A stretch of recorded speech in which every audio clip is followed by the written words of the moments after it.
There is nothing worse than untapped potentials. If you know that you're made for more, this is the place. I know that every successful person I've ever met has one thing in common. They do not let themselves fall victim to their circumstances. They figure out a way to rise above it. So join me on this journey where I help you to be better, do better, and have better in life and in business. If you're feeling stuck and you're needing some practical tools, some hope to get you to that better life, this is definitely the place for you.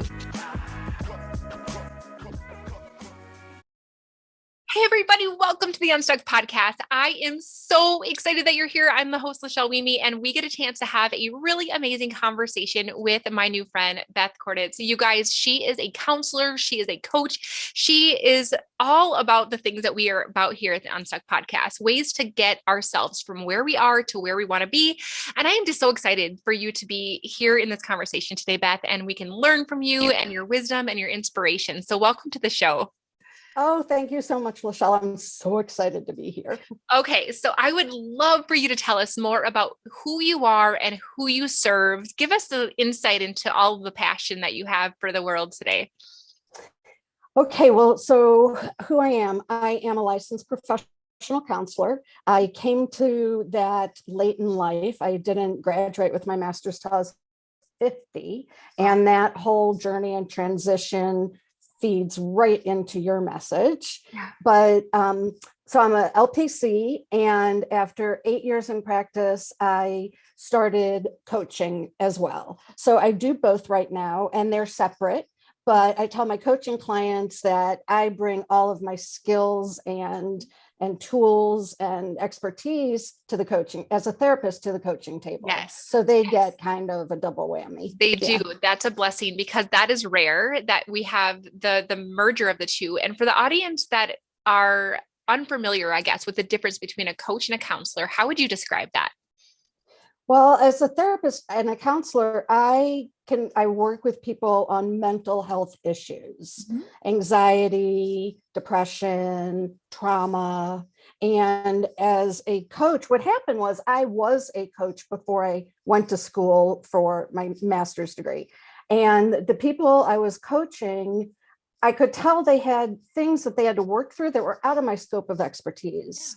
Yeah. And if I really wanted to help them, I needed the knowledge, the expertise of a therapist also. So I went back to school for 2 years and got my master's. Oh my gosh, the servant heart that you have resonates with me so much because that's, how I feel as well. Like, how could I help and serve these people? And you saw that and you're like, I'm going back to school. And I love that. One of the things that has always helped me kind of decipher the two is that therapy and counseling is really making sense of what's happened to us in the past and healing what's happened to us in the past. And to me, coaching has always been focusing on the future of where we're going. And that's kind of how I've deciphered it. Is that even remotely accurate? That's very accurate. That would have been part two. That's very accurate. Okay.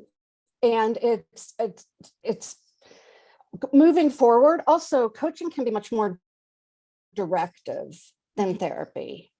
Therapy is a lot of listening and guiding, but in coaching, you can really say, here's what you should do.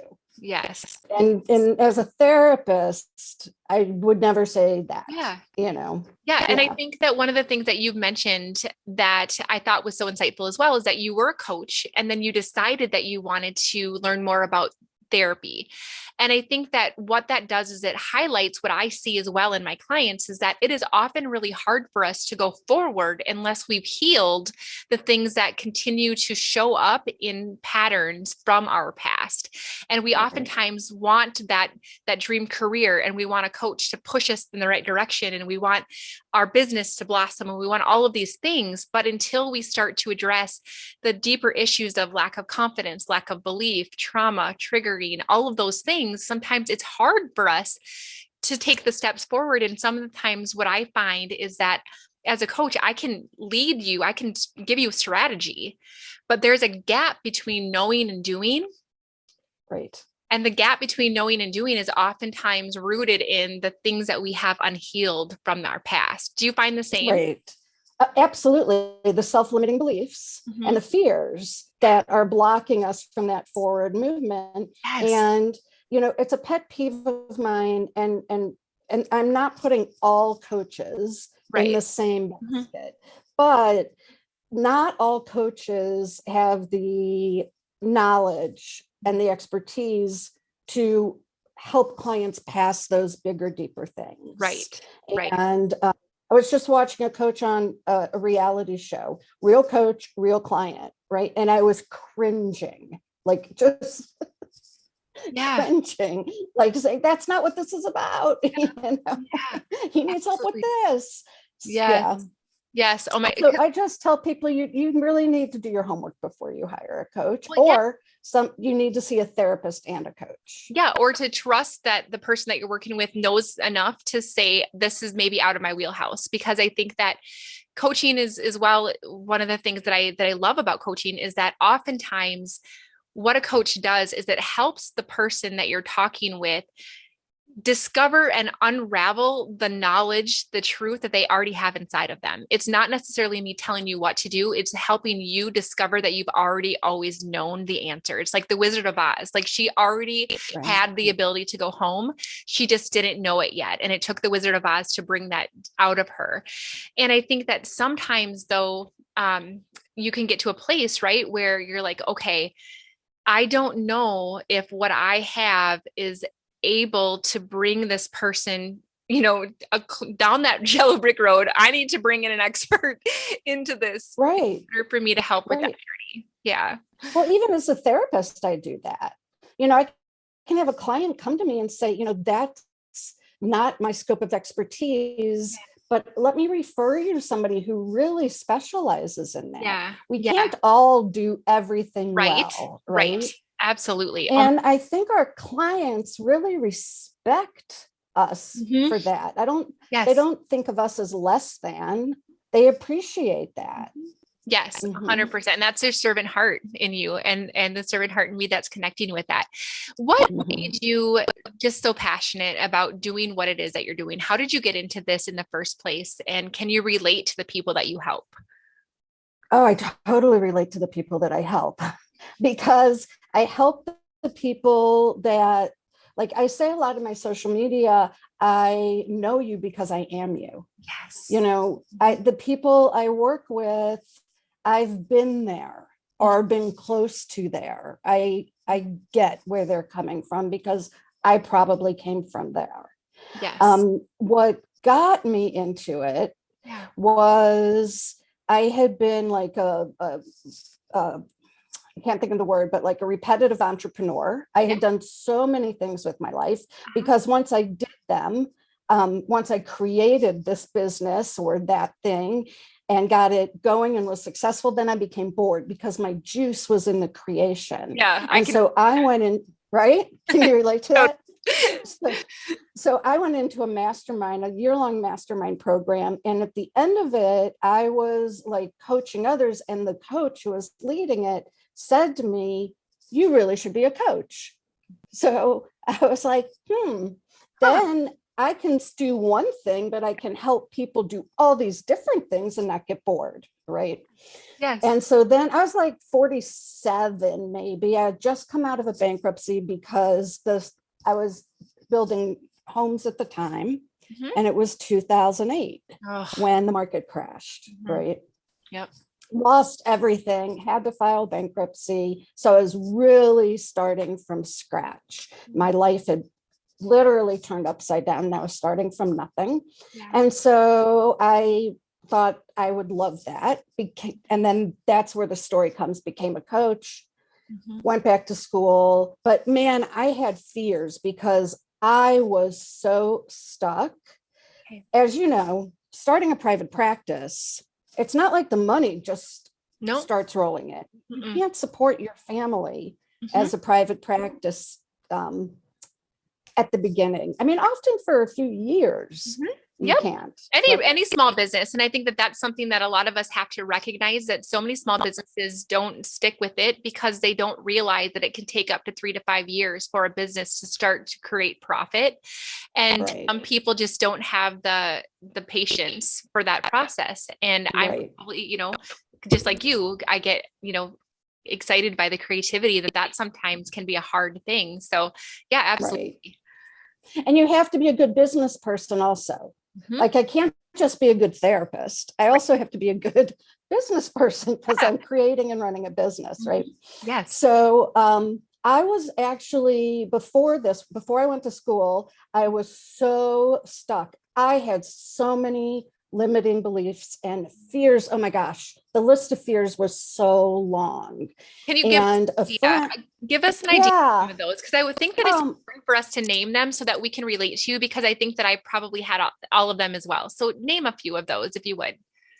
Okay, so first of all, you have to remember I was 48 years old at the time, and I had owned and run many businesses, and many nonprofit. Like I was a camp director, I was all kinds of things, right? So the fears were, what are people going to think? That's always the number one fear with every client. Yep. You boil it down. Everything can be boiled down to what are people going to think, right? Are they going to think that I just keep going from job to job? Are they, how flaky are they going to think I am, right? How I can't afford it. I just went through a bankruptcy. How am I going to afford grad school? What if I'm not good at it? What if I don't like it? I mean, on and on and on, right? Yes. But it was that service heart that I just knew that this was for me. Yeah. And once I said, I had this like day where a friend invited me to a dream workshop. And I'm like, I'll go. I had no idea if it was the dreams you have at night. I didn't know what it was. Yeah. It was a woman who runs Dream University. And she paired us up with strangers. Brilliant. Because you don't care what they think. And I broke through every fear and limiting belief in that day with like tears coming down my face. I know this is what I want to do. I'm willing to not. Oh, also, am I going to make enough money? Because therapists do not make that much money, right? I don't care if I don't make enough money. I'm willing to change my level of living. I don't care what other people think because I'm going to be happy. I'm really not afraid of not being good at this. I know I'm going to be good at this. And just like boom, boom, boom. And I went home and synchronicity was on fire. I went home and within 24 hours, I had applied to 2 universities. I had student loans that would cover not only the fees, but living expenses. I got a part-time job with flexible hours. Like when it's right, everything dominoes right into place. As if it's magic, right? Absolutely. And I find that sometimes, the first step is really recognizing the desire for better. And then the second one is making the decision that you're willing to do what it takes to make that happen. You're willing to learn the things, you're willing to apply for the loans, you're willing to figure it out. And oftentimes I think that gets people tripped up. And then the last part is the execution, the doing, the showing up for class the first day and following through on what you told yourself. And that's amazing, because I think that trips a lot of people up. Do you find the same? It does. And it's hard. I always tell my clients, you don't eliminate fears, but we're going to reduce them to the point that you can just step over it and say, I'm scared, but I can walk through this level of fear now. Because it's not like this, it's down here now. So one of the things that you said that I want to highlight as well is that you got to a point with the conversation with the stranger that you mentioned, that you started to believe that it was possible for you, that you believed that it could be you, that this could happen, that you could be good at it. And that was the thing that gave you enough courage to take the first step and, overcome that first fear. In a sense, does that sound accurate, or do you find that I think it's that combined with breaking through the fear of what people are going to think. You can't be authentic, right? And that's my whole thing, right? I mean, my corporation is the Authenticity Academy. You can't be authentic if you are more worried about what somebody's going to think of you than you care about being yourself. 100%. Right. And I think that, You're absolutely right, because this is the thing. One of the things that I found is that when people don't believe that it's possible for them, they don't take the additional steps to make it happen. But what you're saying is that if I care so much about what other people think of me, the failure of failing in front of them is actually what is causing the disbelief in myself. I don't think it's connected to failure even. Okay. Because somebody can go out and be super successful, but still be worried about what people think about what they're doing. Right. How they're doing it, how they're presenting themselves. But so to I don't start think it's tied to failure. Yeah. Okay. But even to be, I think to start in the first place, like to take that first step to start. I think the first step is to say, what I know is right for me, my happiness, my journey for joy is more important than what somebody else is going to think. I have to put that above, if somebody has an opinion that is so strong that we can no longer be friends, that's on them, right? Yes. I'm not here to please everybody else. I'm here to serve, and I'm here to love my life. I have goosebumps. I have goosebumps. And I think that the people pleasing and the fear of what other people think is something that I've personally struggled with myself. It's what I see a lot of people are held back by. And I wish I could give credit to the person who said this. I don't remember where I heard it, but they said that when you believe so strongly about, or care so strongly about what other people think, you're putting their opinion higher than your own opinion. Yeah. And not just your own opinion. Can I tell you a silly story that happened just 2 days ago? Okay. Yes. My mother brought me lunch and we're sitting here having lunch, and somehow the subject came up, and I said to her, this is a lot of personal information. Okay. TMI maybe, but no, I said to her, I'm not even wearing a bra anymore. I'm over it. You know? Yeah. She's like, well, out of the house you do. And I'm like, no, I really don't. Yeah. And she says, well, that's not okay. And I said, you know what? I wear bras for other people's comfort. Yes. So that they feel comfortable looking at me. They hurt me. I mean, they physically hurt me. Yeah. And I'm tired of now, if I'm getting all dressed up, if I'm wearing something white, there are exceptions, but absolutely. I'm not going to wear a bra so that you and everybody else is more comfortable. Right. And it's a little thing, but my life is full of those little things. Yes. And it's the thought, it's the feeling, it's the self-worth behind it. And I remember the first time, so I used to be in a place where I wouldn't leave the house unless I was all done up. I wouldn't even wear back before athleisure wear was so big, I wouldn't even wear sweatpants out to Walmart because I just couldn't do it. And I remember when I started my first network marketing business, I got into skincare, which is something that's hilarious because I wasn't even washing my face, but this is where my journey was going to lead me. But that changed my life, because what happened was I started to wash my face, which started to change the way I was feeling about myself. Now I was noticing the way that my skin felt different, or I was looking, my skin was changing. But it wasn't even about the physical part. It was about the fact that I was starting to feel different on the inside. I was starting to build confidence on the inside that made me not only go to Walmart with whatever the hell I wanted to wear, but I didn't even leave the house with makeup on to go out anywhere. And it was so freeing. And it was that first step to say, I don't care. I'm good enough the way I am. And that was the journey that brought me there. As silly as it sounds, it's totally what brought me there. And it was freeing because you start to recognize that, I'm wearing makeup for you. If I don't feel like putting makeup on, why should I have to? Right? Mm-hmm. Just last night, and I don't know why, but maybe for this conversation, this I'm certified in body positive psychology. I'm very anti-diet, that whole intuitive eating thing.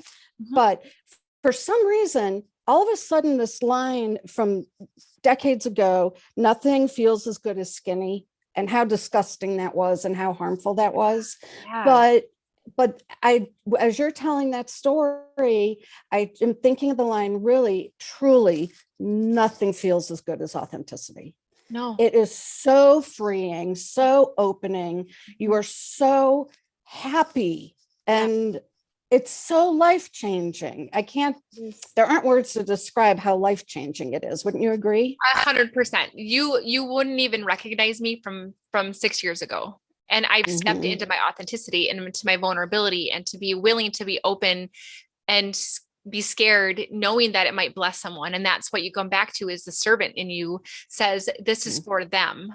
This is not for me. This is not about me anymore. Because when I think we put ourselves into this place where I can't put myself out there, I can't fail, I can't be judged by these people, we're making it about us instead of the person or people that we might be serving by doing the things that we've been afraid to do.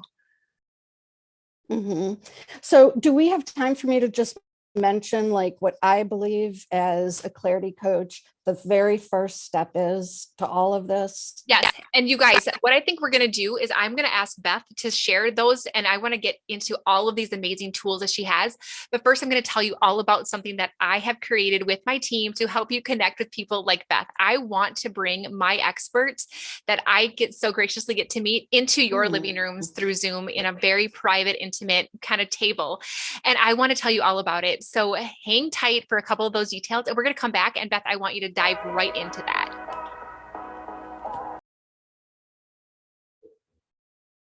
Hey, Lachelle here. And I just got to ask you, do you ever listen to podcasts or special training from gurus who are telling you exactly what to do, but you still have questions? Wouldn't it be amazing if you actually could ask questions to the people who are presenting to give you your personalized answer to how you can get into action and apply it to your unique situation?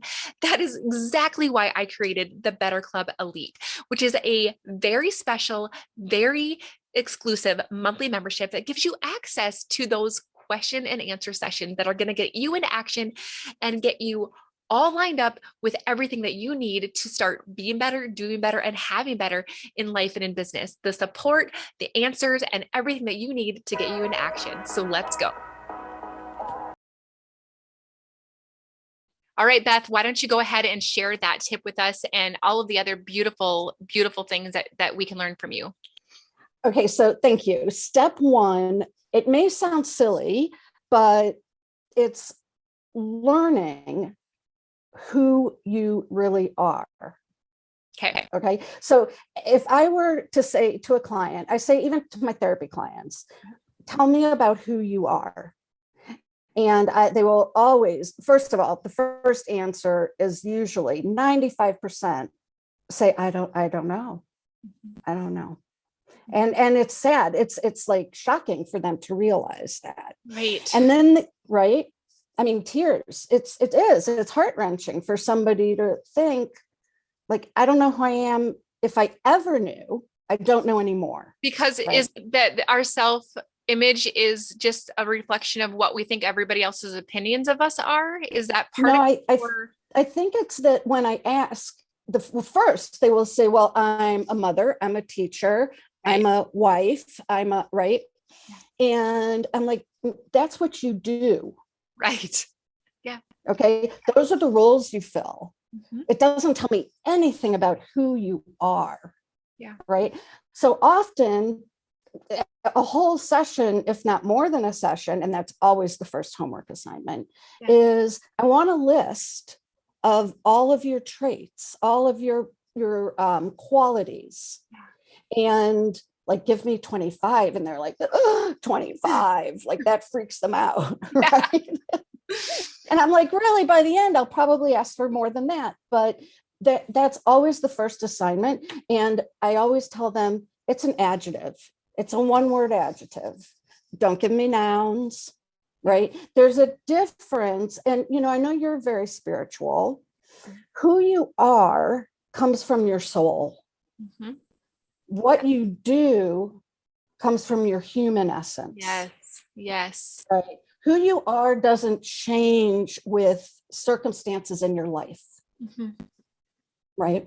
Yeah. So if you say you're a mom, well, tell me what makes you a good mom. Yeah. Because what makes you a good mom is going to still be with you. Mom might not have been the best, because I don't want to say when you're not a mom, but your teacher, tell me what makes you a good teacher. Mm-hmm. Or, people say I'm an athlete. Well, but who are you going to be if you tear your knee and can't be an athlete anymore? Right. Yeah. Who you are stays with you, right? So that's the fundamental. Yeah. Before fears and limiting beliefs. That's the fundamental. If you don't start there, what are you building your confidence on, right? Confidence isn't, if your confidence is based on what a great athlete you are, that's fleeting. Yeah. But if your confidence is based on your qualities as a human being, that's with you to stay. Mm-hmm. And the power that comes from looking at that long list of qualities, when you have a dip, mm-hmm. you go back to that list. Yeah. My clients, I have lists galore. Yeah. For my clients, lots of lists. So, okay, I'm going to ask something that I'm just curious on, and this is a vulnerability for me. But one of the things that I have found with myself, that's my biggest, if I had to be really honest, is a fear of being misunderstood, and a fear that someone else's perception of me will be inaccurate, and that my character will be not recognized, if that makes any sense. Okay. Absolutely. And so do you have any advice on that, as far as, because you know who you are, and why is it that I care so much that other people can see those qualities? Because at least some of your confidence is based on external validation. You have to be able to get everything you need from internal validation. Because if you don't believe it, why are you going to get it? Right. Okay. So I'm going to throw just the start of three big concepts, if I can. Yes. Can I do that? If I can do it quickly. Okay. So one is external versus internal validation. Okay. The next is you have to hold yourself 100% responsible for everything you think and you say and you do.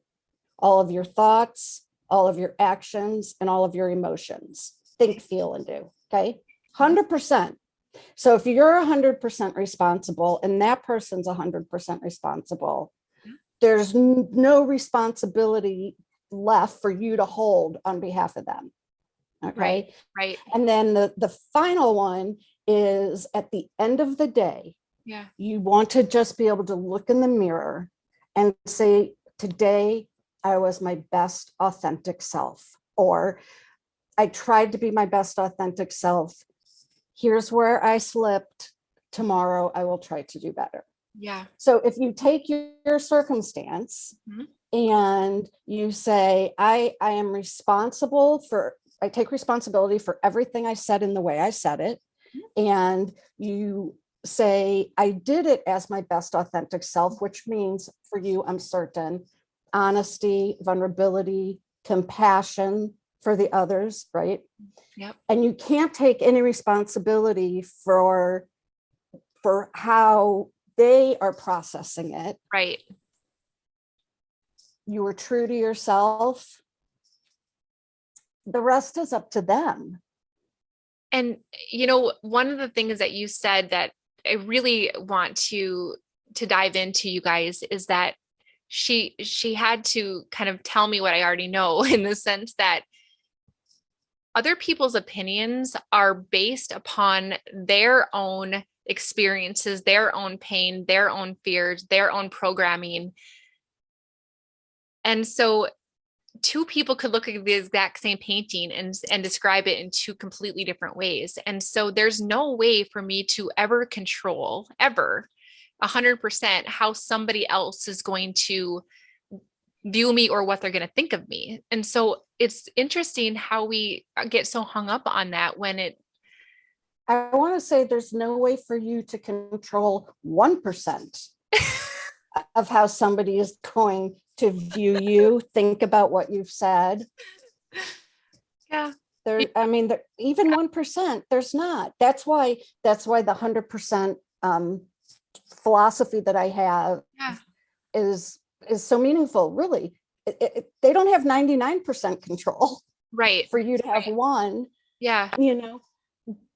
Now, if somebody's going in fires blazing and they're not being compassionate and they're not taking care of their words and they're not being authentic, well, then they have to take responsibility for how they presented it that way, right? Yeah. I could see why she'd be hurt because I was cruel, Yeah, absolutely.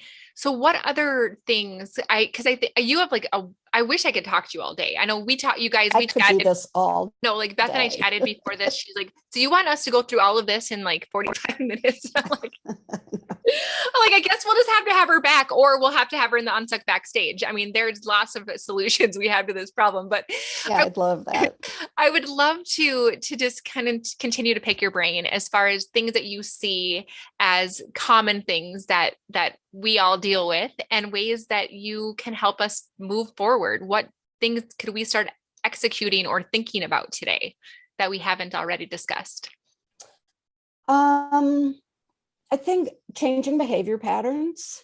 Okay.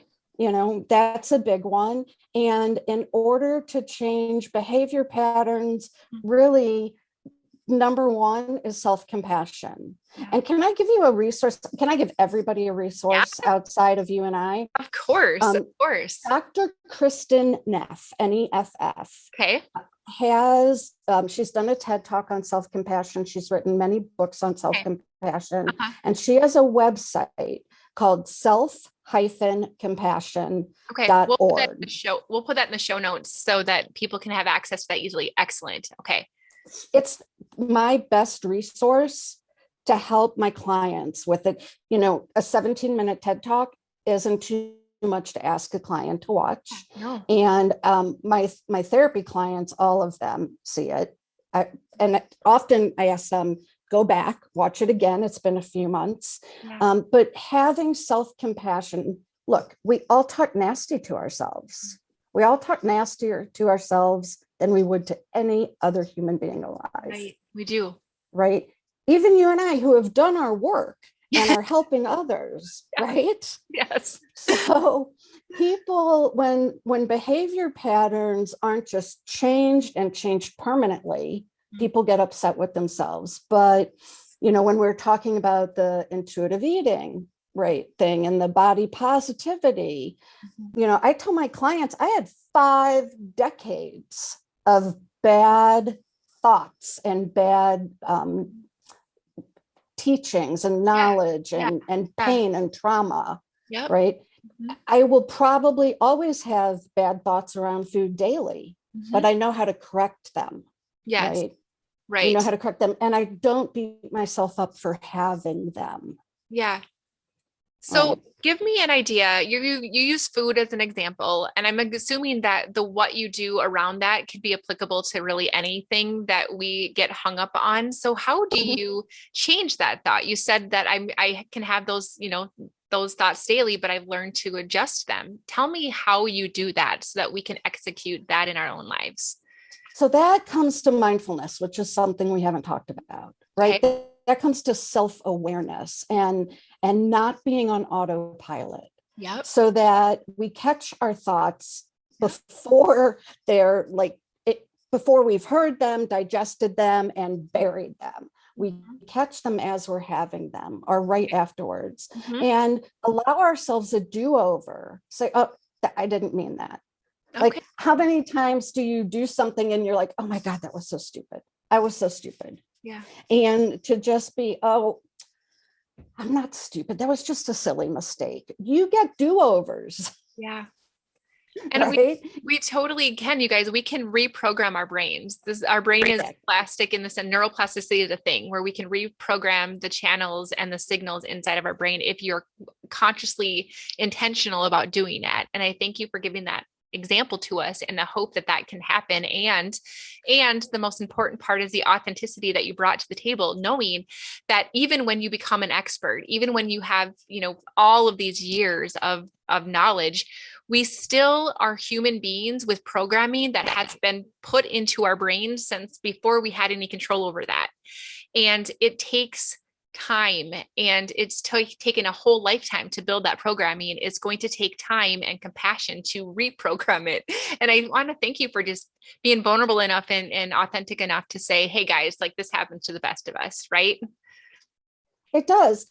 And I can hear somebody out there saying, well, why am I going to come to you for help if you haven't helped yourself enough to get past it? But the difference is, one, I help you, we help you come out the other side of it, not feeling bad about yourself, right? At the end of the day, or at the end of the hour. And it happens for when you're doing your work.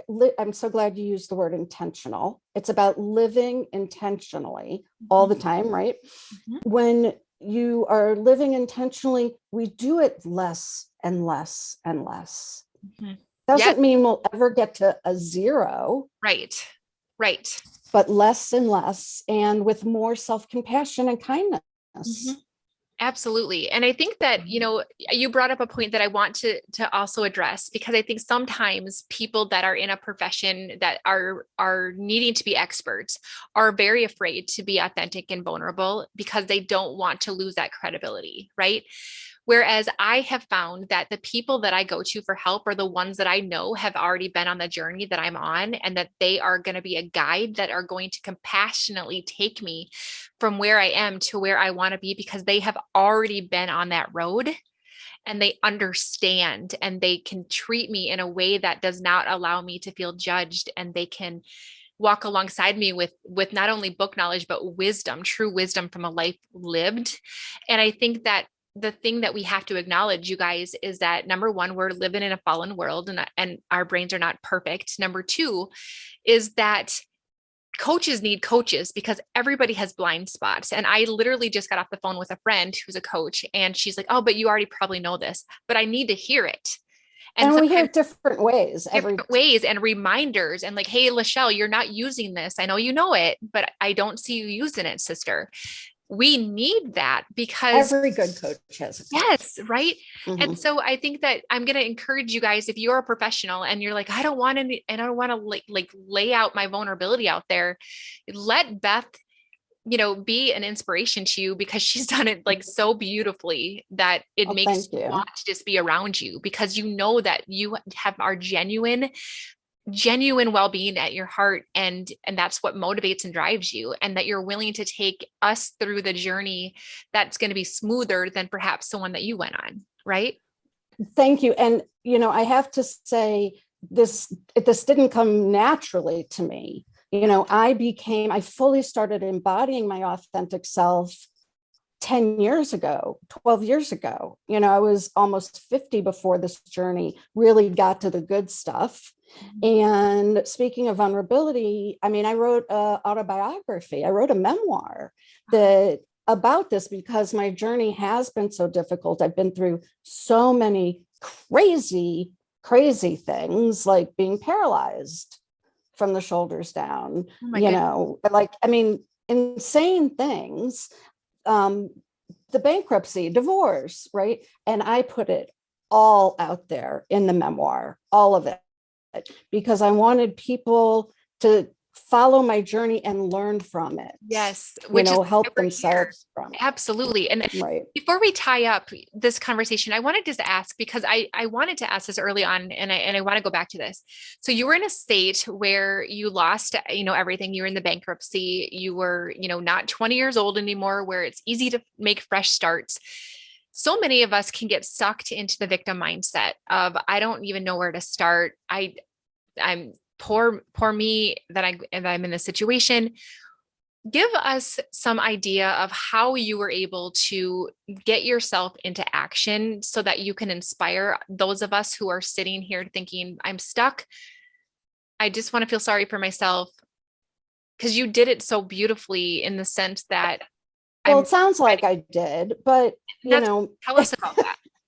It's about resilience. So even like the name of my book is Resilience Road, Okay. because if you're not resilient, then you do just sit on a log and your life passes you by and you're not happy ever, right? Yeah. So I guess I'm a fighter, and I just knew that nobody's going to make my life better except me. And I was a mother. I had 2 young daughters to raise, a single mother.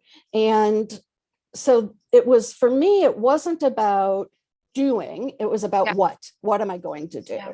I love that. I love that. Yeah. That's powerful, guys, because what she did was why, not why, but what am I going to do? How am I going to do it? What is the next step that I have to take? And I think that that is sometimes the first thing that we can do, is instead of wondering why. And this is a verse that keeps coming up in the last couple of days for me, is trust in the Lord with all your heart, lean not onto your own understanding. And I think that sometimes we try to come up with the meaning so much, but if we trust, the path will end up being straight. And I think that I thank you for giving us a very practical, real life example of how we can start to step up in things that seem heavy, that seem hard, and to be ourselves. Have you written a book yet on how to get over like people pleasing and the opinions of others? Not specifically, but that's part of my journey that was in Resilience Road. I, at that point, was willing to do anything. Yeah. And I needed to earn money. And I even worked for a recycler at a food festival, ready, pulling all the recyclable items out of the garbage. Yeah. Right. So here I am in the public digging through garbage cans to pull out recyclables for $10 an hour. That's amazing that you've gotten to that point. And I think the reason I asked that is because, number one, I'd love to read a book about that from you. So I'm going to put that seed in there. And I mailed you my book, I think. Did you get it? I never got it. Talk about it afterwards. Okay. I'll resend it. And I'm also going to give you an idea for your book title on how to get rid of all of our opinions and caring about what everybody thinks. And it's called Who Needs the Bra Anyway? I'm just teasing. I love that. But I do, because I think it's honestly, I'm actually kind of serious, because I feel like it's such a symbol of we do things for other people. And when we get to really, truly understand who we are, that's when we can show up as a whole version of ourselves and serve people in a way that actually has love overflowing through us and out, instead of needing it from other people. And that is where that wholeness is. And when you experience that, there's nothing like it. And I just thank you for taking us on this journey. Like I said, I could talk to you all day. When I wrap up conversations, I want to make sure that, is there anything else that you want us to know about? You talked about your book. Is there anything coming up, or any last thoughts that you want to make sure that we address? Yeah, absolutely. So first, I want to give you a vision just for your what you just said, right? And the inner validation, outer. So all your inner validation is the whole cupcake with frosting, but external validation, somebody like giving you a compliment, that's just the cherry, right? Yes. Yeah. 100%. So beautiful, beautiful visualization. Thank you. I think visualizations are important. Like, because now next time when something happens, you can think of that cupcake. Yeah. I'm already a whole beautiful, yummy cupcake. The cherry is a bonus, as the cherry is a bonus, 100%. Yeah. Okay. So you guys, if you haven't already had a chance to take a screenshot of this conversation and, taking a screenshot of the label on the podcast in order to get the word out about Beth, make sure that you do that now. We need to make sure that we have people that need to hear this, know all about everything that she's doing, because my goodness, like, she's been a blessing to me. And I hope that you guys can feel the exact same. Beth, one of the things that I do, as we wrap up every single interview that I do, is I ask my guests to give our audience one question that you would like them to think about, that's going to take them from where they are to where they want to be. So what would you like them to? The very first question is, who are you?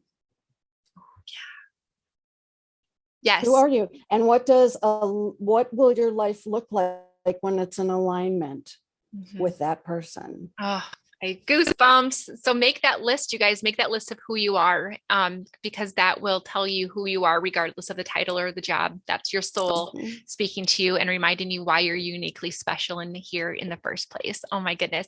Thanks everybody for listening. Beth, thank you so much for being here. And you guys, I am so grateful for all of you to be in our journey as well.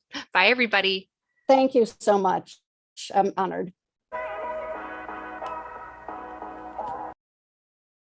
So you guys, I want to also remind you that everything that you need to connect with Beth is going to be in the show notes. So we are going to have all the ways that if you want to have a discovery call with her, I believe that's free actually too, isn't it, Beth? To have a discovery call with you.